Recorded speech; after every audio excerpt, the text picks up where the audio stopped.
সকলে যে ডাঙৰ মানুহ বা ভাল মানুহ সেই কনচেপ্টটো আঁতৰাব বা পৃথিৱীখনত সৰু মানুহে যিমান ভুল কৰিছে ভুলবিলাক সৰু সৰু আৰু ডাঙৰ মানুহে যিমান ভুল কৰিছে ভুলবিলাক ডাঙৰ গতিকে ডাঙৰ মানুহে কৰা ভুলবিলাকে সমাজক সাংঘাতিকভাৱে প্ৰভাৱিত কৰে আৰু সৰু মানুহে কৰা ভুলবিলাকে সমাজক ইমান সাংঘাতিকভাৱে প্ৰভাৱিত নকৰে ঠিক তেনেকৈ ডাঙৰ মানুহে কৰা সৰু সৰু ভাল কামবোৰৰ যিমান প্ৰচাৰ হয় সৰু মানুহে কৰা ডাঙৰ ডাঙৰ ভাল কামবিলাকৰ প্ৰচাৰ কিন্তু তেনেকৈ নহয় তাৰ উদাহৰণ হৈছে ৰাজীৱ খাওঁতে দিছোঁ মই ভাবো যে সৰু মানুহে কৰা মই ৰাজীৱ সৰু বুলি কৈছোঁ এটা অৰ্থ যে মই TRP চেঞ্চত যে TRP চেঞ্চত আমি যি সৰু মানুহ বুলি কওঁ কম পৰিসৰত সীমাবদ্ধতাৰ মাজত এটা ৰুমত এটা দুটা ৰুমত বা তিনিটা ৰুমত এইসকল ছাত্ৰ ছাত্ৰীক লৈ এখন স্কুল চলোৱাটো কিমান কষ্টকৰ কাম যিয়ে চলাইছে সেয়ে বুজি পায় কিমান তেওঁলোকে এতিয়াই মই দেখি আছোঁ তেওঁলোকে কি কৰে কি নাই ইয়াৰ নেক্সট ষ্টেপটো তেওঁলোকৰ কি হ'ব তেওঁলোকৰ চাইক'লজিকেলি এটা অপশ্যন নাথাকিলে তেওঁলোকৰ হয়তো অলপ অসুবিধা হ'ব গতিকে যি নহওক এটা খুব সুন্দৰ কাম কৰিছে মই প্ৰথমতে ৰাজীৱ খাওঁত আৰু তেওঁৰ সংগীবৃন্দক মই ধন্যবাদ জনাইছোঁ আৰু দ্বিতীয়তে চেনাই কথা কণ্ঠ পূৰ্বালী শৰ্মা সংগীত ব্যৱস্থাপনা আৰু কণ্ঠ গানটো মেল ভইচটো খুব ভাল লাগিছে বাকীটো পূৰ্বালীটো ভালেই খুব ক্লিয়াৰকৈ গাইছে গানখিনি মই মানে দেখিছোঁ যে লুইতৰ ব্ৰহ্মপুত্ৰৰ মাজলৈ যদি আমি সোমাই যাওঁ কোনখিনি পানী বিহুৰ কোনখিনি ভোগদৌৰ কোনখিনি জাজিৰ কোনখিনি কমখিনি তাক বিচাৰি উলিয়াবলৈ কঠিন তেনেকৈ বিহুকেইটাৰ মাজলৈ যদি আমি যাওঁ কোনটো মিচিঙৰ পৰা অহা কোনটো আহোমৰ পৰা অহা কোনটো তিৱাৰ পৰা অহা কোনটো চুতীয়াৰ পৰা অহা তাৰ মানে তাৰ সেইটো বুজাটো বৰ টান প্ৰত্যেকটো বিহুত অসমৰ 18টা জনগোষ্ঠীৰ অৱদান আছে গোটেইখিনি আচলতে আমাৰ যিবিলাক জনপ্ৰিয় গীত মানে থাকে যে বিহুক লৈ ইমান জনপ্ৰিয় গীত আছে বিহুক লৈ ইমান সাংঘাতিক ধৰণে আছে শেহতীয়াকৈ যিমানবিলাক জনপ্ৰিয় গীত হৈছে যে বিহু সুৰীয়া বা বিহুগীত তোমালোকে চালে দেখিবা চালকে বুজাই দিব পাৰিব বুজাই দিয়াত অসুবিধা হ'ব যে কোনোবাটো সোণৰ কছাৰীৰ গীত কোনোবাটো শৰণীয়া কছাৰীৰ গীত পিছত সেইবিলাকে হিট হৈছে মন হীৰা লৈ চাইকেল হয় কিলিঙা ঘোৰা পথাৰত আহিবা নিজানত মন হীৰা লৈ ফুলৰ বজাৰ সোণৰ কছাৰী আৰু শৰণীয়া কছাৰী দুইটা গানৰে মিক্সাৰ আছে তাত এতিয়া ইয়াত থকা ৰধোলা পথাৰ মই সৰুৰে পৰা বিৰাট মানে জানিবলৈ চেষ্টা কৰিছিলোঁ যে ৰধোলা পথাৰ কি এবাৰ মই ভাইটিদাক মই মহেন্দ্ৰ মজুন বৰুৱাৰ একেলগে গান গাইছিলোঁ কৈছিলোঁ মানে মই তেওঁলোকক তবলা বজাইছিলোঁ মই সুধিলোঁ ৰধোলা পথাৰ ক'ত ফৰচিঙৰ কাষত এখন পথাৰ আছে ৰধোলা পথাৰ 1 ৰধোলা পথাৰ 2 আমাৰ গুণাৰামখনি বা বন্দৰগুৰি বিভাগটো তেখেতৰ ঘৰৰ পিছফালে আৰু মই গুৱাহাটী তেজপুৰৰ পৰা মোৰ ঘৰ তেজপুৰৰ পৰা মই ৰধোলা পথাৰ চাবলৈ গৈ সেই গছজোপা দেখিছোঁ এই গুড়ৰ বজাৰ আহঁতৰ চাহ যিডাল আহঁত গছৰ তলত গুড়ৰ বজাৰ হয় তাত গুড় খুব হয় এই আহঁতৰ চাহ গুড়ৰ বজাৰ তাৰমানে মই ছাত্ৰ ছাত্ৰীসকলক মানে ক'ব খুজিছোঁ যে মহানগৰীত AC ৰুমত বহি গান লিখাটো সম্ভৱপৰ নহয় সকলো হীৰেণ ভট্টাচাৰ্য নহয় যে গাঁৱত জন্ম নোহোৱাকৈ হৈ যায় গাঁৱৰ এনেকুৱা এখন ধুনীয়া ছবি আঁকিছিল যে সেইটো চবৰ কাৰণে সম্ভৱ নহয় ইনবৰ্ণ কেপাচিটি থাকিব লাগে যদি ছাত্ৰ ছাত্ৰীসকলে গান নাটক মানে কৰিব খুজিলে মই ভাবোঁ গাঁৱলৈ যাব লাগে গাঁৱলৈ নগ'লে গাঁৱৰ বোকাপানীৰ লগত যদি সম্পৰ্ক নাথাকে মই ভাবোঁ তেতিয়া ক্ৰিয়েটিভিটিটোৱে সম্পূৰ্ণ ৰাস্তাটো বিচাৰি নাপায় আমাৰ প্ৰত্যেকটো গানেই আমাৰ অন্ধমণিৰ কথা মানে মহাভাৰতৰ মই অন্ধৰ কথা কৈছোঁ তাতে অন্ধমণি নামৰ এটা কেৰেক্টাৰ আছে মাইথলজিকেল কেৰেক্টাৰ মহাভাৰতৰ নহয় আগৰ এটা গতিকে এই গোটেই বস্তুবিলাক মনটো ছাত্ৰ ছাত্ৰীসকলে যেতিয়া গান এটা শিকে বা শুনে তেতিয়া মই ভাবোঁ যে ছিনিয়ৰসকলে এটা কথা ক'বলৈ চেষ্টা কৰিব লাগে যে গানটোৰ বেকগ্ৰাউণ্ডটো কি কাৰণ আমাৰ গানৰ গোটেই হিষ্ট্ৰীটো সাংঘাতিক ধৰণে চহকী আমাৰ এতিয়া কোন ৰে সুৰ বৈ প্ৰমাণ নিশা চৰণা এইটোত 11টা সুৰ আছে উত্তৰ ভাৰতৰ 8টা সুৰ আৰু অসমৰ 4টা 11টা সুৰৰ it's a complete fusion it's not a confusion আজিকালি বহুত শিল্পী মই দেখোঁ 2-4জন জনপ্ৰিয় তাৰকাই কয় যে অসমত ফিউজন মই কৰিছোঁ প্ৰথম মোৰ হাঁহি উঠে শংকৰদেৱে প্ৰথমজন ফিউজন প্ৰায় 600 বছৰ এইটো গানত 11টা গানৰ মানে সুৰ আছে আকৌ আমাৰ ট্ৰাইবেল চং ইয়াত ট্ৰাইবেলৰ লোকসংগীত ইয়াত মানে জড়িত হৈ আছে হাত প্ৰকট পটু কৌতি কৌতি কপি গিৰি গৰ গৰ পৰ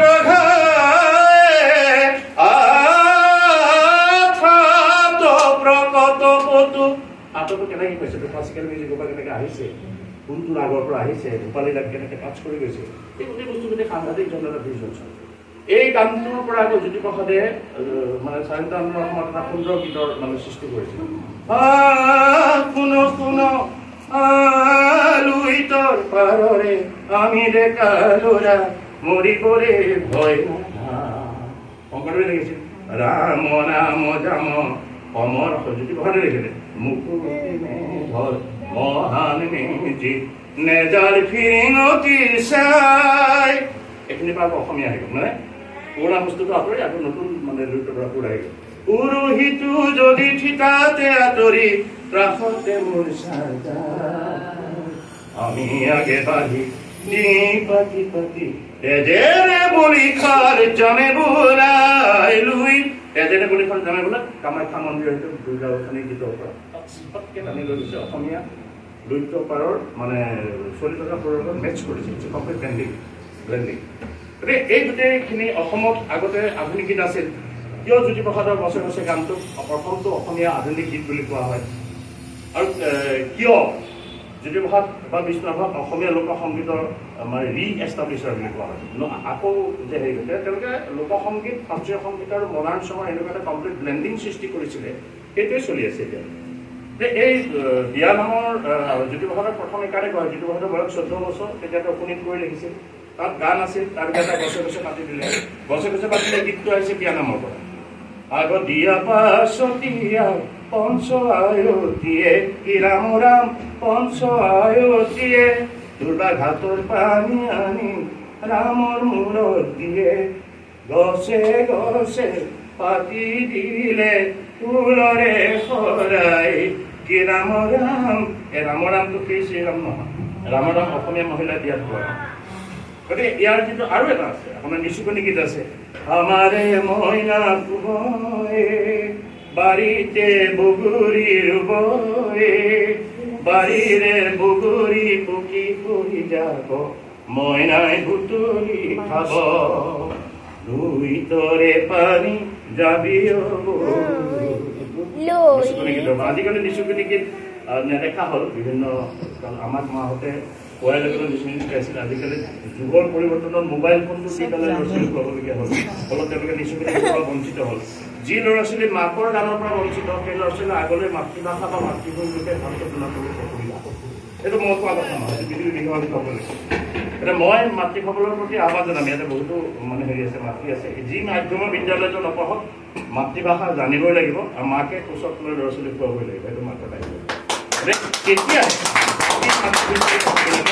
নহ'লে আমি এনে হঠাতে এজন জ্যোতিপ্ৰসাদ আমি নাপাওঁ, হঠাতে বিষ্ণুৰাভা নাপাওঁ, হঠাতে এজন মানে হেৰি নাপাওঁ আমি ভূপেন হাজৰিকা নাপাওঁ। এই যে নিচুকনি গীতৰ পৰা লুইতৰে পানী আৰু এটা বিখ্যাত গীত আছে মানে নিচুকনি গীতৰ পৰা জ্যোতিপ্ৰসাদ ৰূপে লাজুকি কৰি মৰহি যায়। বিষ্ণুৰাভাৰ শেষ গানটো আছিলে এই মোৰ শেষ গান খগেন মহন্তই সুৰ কৰিছিলে। এই গীতটোত আছে বাগুৰুম্বা বাগুৰুম্বা হে বাগুৰুম্বা এ মোৰ শেষ গান মোৰ জীৱন নাটৰ এক ৰাগিনী কল্যাণ হৰ বাগুৰুম্বা হে বাগুৰুম্বা। পিছৰখিনি একেবাৰে লাগে পাতনিতে বালু ধেমালি নন্দী ভংগী পুত্ৰ ধাৰ নৱ নৱৰকে বালু সেইখিনি কবি লাগে। এই যিটো ট্ৰেণ্ড মই ইমান বহলাই নকওঁ, মই সেইখিনি লৈছোঁ কাৰণ আৰু আছে বক্তা। মই গানৰ কথা সেইকাৰণে কৈছোঁ গানেই একমাত্ৰ মানুহে যিটো কথা কৈ থাকিলে মানুহ আমনি নালাগে।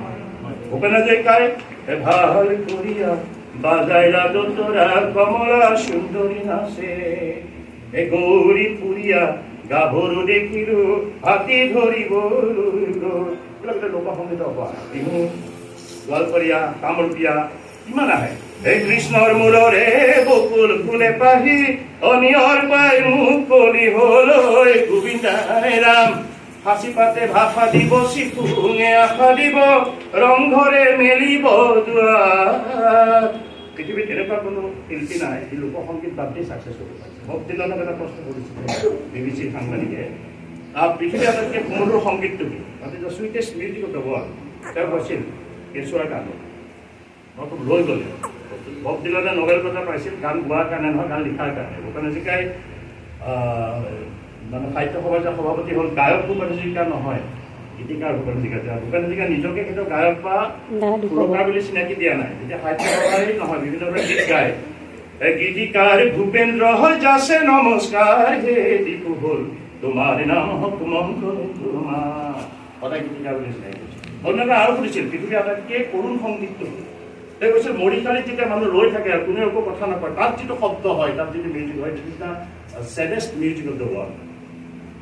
আৰু কৈছিল যে পৃথিৱীত আটাইতকৈ মানে হেৰি বস্তু দুটাই আছে, মানে পিয়ৰ বস্তু, যিটো একটা খাটি বস্তু, মানে খাটি মৌ কয়, খাটি ঘিউ কয়, এইবিলাক খাটি নহয়। খাটি বস্তু দুটাই মাকৰ গাখীৰ আৰু মাকৰ ভাষা। যি মাকৰ ভাষা য'ত ভেজাল হ'ব আৰু মাকৰ গাখীৰ য'ত ভেজাল হ'ব, তেতিয়া সেই জেনেৰেশ্যনটো উঠিব নোৱাৰে। সেই লোকসংগীতো নাজানিব, লোকসংগীত নাজানিলে আধুনিক নাজানিব। যিয়ে নকৰক, এটা মানুহে যিমানেই ভাল গান নাগাওক, যিমানেই ভাল নাটক নকৰক, অসমীয়া ল'ৰা এটাই যদি শংকৰদেৱৰ কথা নাজানে, সি কেনেকৈ নাটক কৰিব? শংকৰদেৱ আৰু অসমীয়া ল'ৰা এজনে যদি শংকৰদেৱৰ কথা নাজানে, চুকাফাৰ কথা নাজানে, লাচিতৰ কথা নাজানে, জ্যোতি বিষ্ণু পাৰ্বতীৰ কথা নাজানে, ভূপেন হাজৰিকাৰ কথা নাজানে, তেতিয়াহ'লে কেনেকৈ কৰিব? আজি জুবিন গাৰ্গৰ বিতৰ্ক যিমানেই নাথাকে, জুবিন গাৰ্গে গোটেই বস্তুটো ফ'ল' কৰে।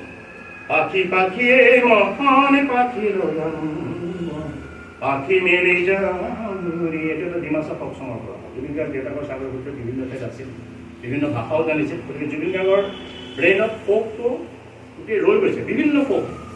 তেওঁ 33টা ভাষাৰ ফ'ক চং অলৰেডি মানে গাইছে, ভাল গাইছে, বেয়া গাইছে, এইটো পিছৰ কথা, গাইছে।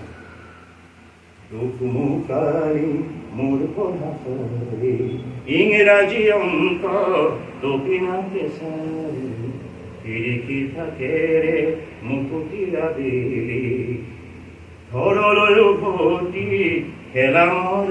এইটো হৈছে মাৰ বুলি এটা জনগোষ্ঠী আছে আমাৰ, বহুত মানে টিভি চেনেল মানে হামাৰ বুলি লিখে, মানে ইংৰাজী স্পেলিংটো HMAR, মাৰ। ডিমাচা মাৰ এসময়ত যথেষ্ট তেওঁলোকৰ মাজত সংঘৰ্ষ হৈছিল, আৰু এই গানটো সেই সময়তে সৃষ্টি হৈছিল। তেনেকৈ নিজেও নাজানিছিল যে ইয়াত ডিমাচা আৰু মাৰ জনগোষ্ঠীৰ ফোক তাৰমানে সোমাই আছে। ইয়াৰ পিছৰখিনি আকৌ বহুত পাৰত। দেউতা ৰঙা চকু একে কোবে মাৰ বুকু, পঢ়াতে ভুলত ভাগৰত টোপনি, আইনি চুপনি মৰম ঘূৰণি, পাখি পাখিয়ে মহান। এই ফোক ভূপেন হাজৰিকা নিজে কৈছে, য'ত ফোক নাই তাত একোডাল নাই, তাত য'ত ফোক নাই তাত একোডাল নাই। গতিকে ছাত্ৰ-ছাত্ৰীসকলক মই আহ্বান, নাটকৰ কথা মই বিশেষ নাজানো, কিন্তু গানৰ যিখিনি, নাটকৰ কাৰণে গান লাগিব, গানৰ কাৰণে নাটক লাগিব, এইখিনি অন্তত মই জানো। মই শাস্ত্ৰীয় সংগীতৰ ছাত্ৰ আছিলোঁ, যে মই ভাবিছোঁ যে নাটক বা গান শিকাৰ আগতে নাটক আৰু গানৰ বেকগ্ৰাউণ্ডটো তোমালোকে ছাৰ বাইদেউসকলৰ পৰা শিকি ল'বলৈ চেষ্টা কৰিবা। কাৰণ গান শুনি শুনি তোমালোকে নিজেও নাটক চাই চাই নিজেও এক্টিং কৰিবলৈ পাবা। মই মানে সেই শিকাব নালাগে বুলি কোৱা নাই, মই কৈছোঁ যে তাৰ বেকগ্ৰাউণ্ডটো, এই গানটো যে গালোঁ, ইয়াৰ বেকগ্ৰাউণ্ড কি, what is the origin, what is the মানে ষ্টেজেছ অফ ডেভেলপমেণ্ট, ক্ৰমবিকাশটো কি, তাৰ অৰিজিনটো কি, তাৰ ভেটিটো কি। এই যে ৰাজনৈতিক নেতাবিলাকৰ থাকে জাতি মাতি ভেটি বৰ দৰকাৰী বস্তু, তেওঁলোকে এতিয়া পোহনীয়াকৈ কয়, আমি কিন্তু এইবিলাক জানিব লাগিব। এই বস্তুটো জাতি মাতি ভেটি জানিব লাগিলে মই ভাবিছোঁ এই গোটেই বস্তুখিনি জানিব লাগিলে এই গানটো ক'ত আহিছিল। আজি বিহু গীতটো গালে তাত থকা শব্দ যদি বুজি নোপোৱা, লাহতি বুলি কিবা এটা শব্দ মই শুনা যেন, লাহৰি। গতিকে লাহৰি মানে কি, আগলি বাহৰে লাহৰি গগনা কি, এতিয়া আগলি বাহো দেখা নাই তোমালোকে, চাগে লাহৰি গগনাও দেখা নাই। আজিকালিতো বাহিৰবিলাক বাহিৰৰ পৰা মানে আহে আছে ফৰেইন মেড। যি নহওক এই বস্তুখিনি জানিব লাগিব। মই তোমালোকৰ প্ৰতি এটাই আহ্বান জনাম, ছাত্ৰ-ছাত্ৰীসকলৰ প্ৰতি, সন্মানীয় শিক্ষকসকলক মই ধন্যবাদ জনাইছোঁ। 3জন নে 4জন শিক্ষক আছে ইয়াত আহি শিক্ষাদান কৰাটো মই ভাবোঁ মন্দিৰত যোৱাতকৈ বহুত বেছি ডাঙৰ কথা। মই আশীৰ্বাদ কৰিছোঁ, এইটো এটা ভগৱানে দিয়া দায়িত্ব। খালি তোমালোকৰ প্ৰতি এটা আহ্বান যে কাৰো অনুকম্পাৰ মাজলৈ নাযাওঁ। কোনেও মানে কোনোবাই তোমালোকক অনুকম্পা মানে কৰিব যে তোমালোক অমুক কাৰণে মই দহৰ ভিতৰত বেলেগক চৰ দিছোঁ, তোমালোকক হাত দি দিছোঁ, নহয়। সেইটো হোৱাটো বেলেগ কথা। প্ৰতিদ্বন্দ্বিতাৰ মাজলৈ যোৱা, ট্ৰাই টু ফাইট, প্ৰতিদ্বন্দ্বিতাৰ মাজলৈ যোৱা আৰু নিজকে তোমালোকে প্ৰমাণ কৰে যে we are fit for everything, we can do everything. গতিকে মই তোমালোকে এটা কথা আহ্বান জনাওঁ যে 3জনী মাক আছে বুলি ভাবি ল'বা চবৰে। প্ৰথম হৈছে জন্ম দিয়া মাক, তাৰ লগত দেউতাক থাকিব, শিক্ষাগুৰুসকল থাকিব, অপৰজসকল থাকিব। 3জনী মাকক, এই প্ৰথমজনী মাকক কেতিয়াও পাহৰি নাযাওঁ। দ্বিতীয়তে হ'ল জন্মভূমি মাক। তুমি যদি নগাঁৱৰ ল'ৰা, নগাঁৱত ভাল নাপালে অসমক ভাল পাব নোৱাৰা, অসমক ভাল নাপালে ভাৰতক ভাল পাব নোৱাৰা, ভাৰতক ভাল নাপালে পৃথিৱীক ভাল পাব নোৱাৰা, পৃথিৱীক ভাল নাপালে মানুহক ভাল পাব নোৱাৰা, মানুহক ভাল নাপালে দুঠেঙীয়া প্ৰাণী হৈ থাকিব, মানুহ হ'ব নোৱাৰে। তৃতীয় ভাগ হৈছে মাতৃভাষা মাত, অৰ্থাৎ যিটো ভাষাত মানে সপোন দেখে। অসমীয়া ল'ৰাটো আমেৰিকাত থাকিলেও কিন্তু অসমীয়াতে সপোন দেখে। মই অসমীয়া ভাষাটো য'তে পাৰোঁ তেনেকৈ প্ৰমোট কৰিবলৈ চেষ্টা কৰোঁ, কাৰণ অসমীয়া মই নিজে নিজে বুজি পালোঁ বহুত দিনৰ মূৰত যে মাতৃভাষাই ডাঙৰ ভাষা একো নাই। যদিও I M a student of English লিটাৰেচি, কিন্তু মই ইংৰাজসকল কিয় শ্ৰেষ্ঠ হ'ল সেই বস্তুটো বিচাৰি বিচাৰি গৈ দেখিলোঁ পৃথিৱীৰ শ্ৰেষ্ঠ জাতিবিলাকে এই তিনিটা বস্তু ফ'ল' কৰে। নিজৰ ভাষাটোক ভাল পায়, নিজৰ মানে মাতৃ জন্মভূমিখনক ভাল পায়, আৰু জাতিটোক ভাল পায়। এই তিনিটা আমাৰ অভাৱ আছে। আমি যদিও বাৰে বাৰে এইখিনি কথা কৈ থাকোঁ, এই তিনিটা যদি আমাৰ ঠিকে থাকে, এনেকুৱা ধৰণৰ কামবিলাকে এই তিনিটা কামৰ কাৰণে তোমালোকক সাহস দিব, প্ৰেৰণা দিব, এটা ভেটি তৈয়াৰ কৰি দিব। তোমালোকে সেই চেষ্টাটো কৰা আৰু কিতাপ পঢ়িবলৈ চেষ্টা কৰিবা। মই শিক্ষকসকলক ক'বলগীয়া, অগ্ৰজসকলক ক'বলগীয়া, অভিভাৱক ক'বলগীয়া একো নাই যে কিতাপ পঢ়া। কাৰণ নেপোলিয়নৰ দৰে মানুহেও কৈছিল যে give me a book and I will give you a nation. মোক এখন কিতাপ দিয়া আৰু মই তোমালোকক এটা জাতি দিম। আকৌ কৈছিল যে give me a book and I will tell you the whole history of that particular nation. মোক এখন কিতাপ দিয়া, মই তোমাক সেই পাৰ্টিকুলাৰ জাতিটোৰ, সেই বিশেষ জাতিটোৰ বুৰঞ্জীটো দিব। আৰু মই আজি এইধৰণে ক'ব খুজিম যে মোক দিব্যাংগ নাট্য বিদ্যালয়ৰ এজন ছাত্ৰ আৰু ছাত্ৰ বা এগৰাকী ছাত্ৰী দিয়া, মই অসমৰ সাংস্কৃতিক জগত কি হৈ আছে তাৰ খবৰ দিম। এই যিকোনো সময়তে যেতিয়াই তোমালোকক মই প্ৰয়োজন হয় মাতিবা, মই আহিম। মই আগবিলাকত বিশেষ কাম নাথাকে, মই ফ্ৰী হৈ থাকোঁ, মেল মিটিং নহ'লে মাতিবা, মই আহিম। আৰু তোমালোকৰ লগত সময় কটাবলৈ মই আগ্ৰহী। মই সকলোৱে আগ্ৰহী, তোমালোকৰ ভাল হওক, স্কুলখনৰ জয় হওক। আৰু স্কুলখনৰ ৰেজিষ্ট্ৰেশ্যনৰ যদিও কি মানে হৈ আছে নাজানো, আজিকালি ভাৰত চৰকাৰৰ সাংস্কৃতিক মন্ত্ৰণালয়টো মানে ৰেজিষ্ট্ৰেশ্যন হৈ আছে। এইবিলাক যদি গভৰ্ণমেণ্ট অফ আসামটোতো লাগিবই। গভৰ্ণমেণ্ট অফ ইণ্ডিয়াৰ যদি এটা ৰেজিষ্ট্ৰেশ্যন মানে কৰি ল'ব পৰা যায়, তেতিয়াহ'লে আৰ্থিকভাৱেও কিছু সহায় সাহায্য পাব লাগিব। কাৰণ অৰ্থটো খুব সাংঘাতিক ধৰণৰ হেৰি, পইচা নহ'লে বাকী কাম কৰাটো অলপ টান হয়।